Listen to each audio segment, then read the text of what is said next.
Assalamualaikum warahmatullahi wabarakatuh. Om Swastiastu, Namo Buddhaya, salam kebajikan. Mohon izin dosen, izin memperkenalkan diri. Nama Taruna Remaja Wahyu Maulidka Wadana, Notar 1902364, kelas MTJ 2.7, asal Banyuwangi, Jawa Timur. Tujuan saya membuat video ini untuk menyelesaikan tugas yang diberikan oleh dosen Ibu Insinyur Eli Jumaili MTI dengan mata kuliah pengantar Sistem Informasi Manajemen.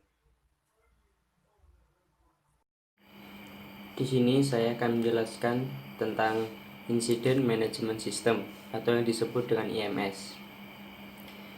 Incident Management System terbagi menjadi 4, yaitu yang pertama latar belakang IMS, yang kedua pengertian IMS, ketiga karakteristik IMS, dan yang keempat adalah alur kerja IMS.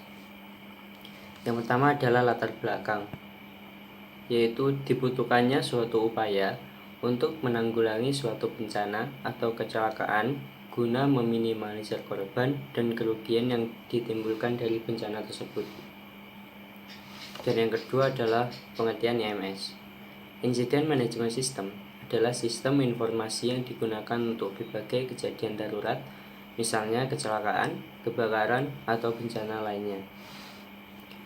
Di sini saya akan mengambil contoh dari negara New York. Di negara New York ada yang namanya CIMS atau dalam bahasa Inggris Citywide Incident Management System. Dalam bahasa Indonesia adalah sistem manajemen insiden seluruh kota yang menetapkan peran dan tanggung jawab dan menunjuk otoritas untuk kota, negara bagian, entitas pemerintah lainnya, dan organisasi dan sektor swasta yang melakukan dan mendukung tanggap darurat. Protokol CIMS adalah implementasi Sistem Manajemen Insiden Nasional atau NIMS di kota New York. Kepatuhan NIMS adalah persyaratan untuk pendanaan kesiapsiagaan domestik federal masa depan untuk pemerintah daerah. Mengapa harus ada sistem ini?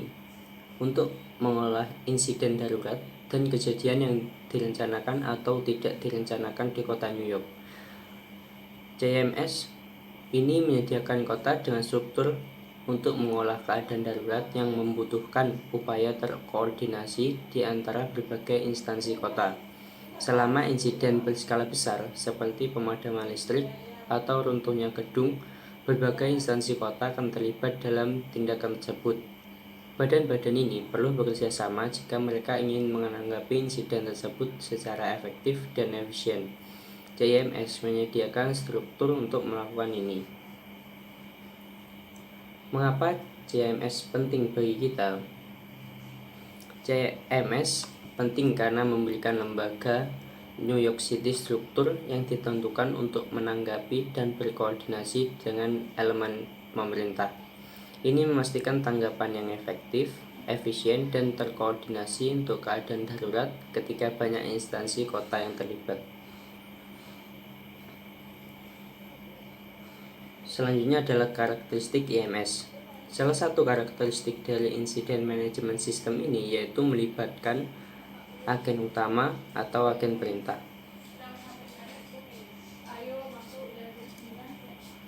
Karakteristik IMS. Contoh umum agen utama dari berbagai insiden yang terjadi di New York. Yang pertama adalah kebakaran rumah. Agen utamanya adalah Dinas Pemadaman Kebakaran New York. Yang kedua, kejahatan yang melibatkan cedera. Agen utamanya adalah Kepolisian New York.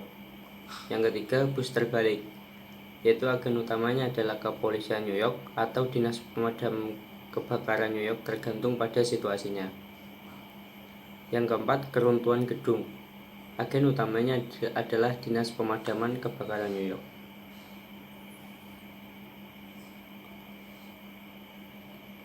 Jenis kejadian yang terjadi di New York adalah salah satu contohnya adalah kebakaran gedung. Kebakaran gedung banyak terjadi di New York dan elemen perintahnya yaitu pemadam kebakaran kota New York, dan Kepolisian Kota New York.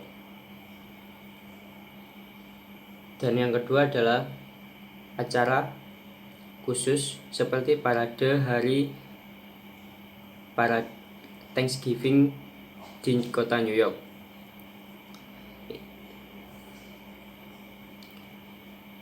Elemen perintahnya adalah yang utama adalah kepolisian dan dibantu oleh Departemen Taman dan Rekreasi yang menyediakan tempat duduk untuk umum. Yang kedua, Departemen Transportasi yang menggerakkan lampu lalu lintas yang menghalangi jalur di Kota New York. Dan yang ketiga adalah Departemen Kebersihan.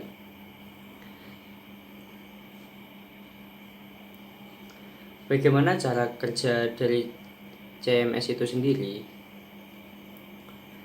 CMS atau Citywide Incident Management System menentukan agensi atau agensi yang mana yang bertanggung jawab atas insiden keseluruhan. Ini disebut sebagai elemen perintah. Elemen komando memiliki kewenangan untuk membuat keputusan, mendefinisikan tujuan, dan menentukan sumber daya apa yang diperlukan untuk kejadian tersebut, dan apakah kejadian tersebut akan dikelola dengan perintah tunggal atau terpadu. Sekian dari presentasi kami. Mohon maaf apabila ada kesalahan. Terima kasih. Wassalamualaikum warahmatullahi wabarakatuh.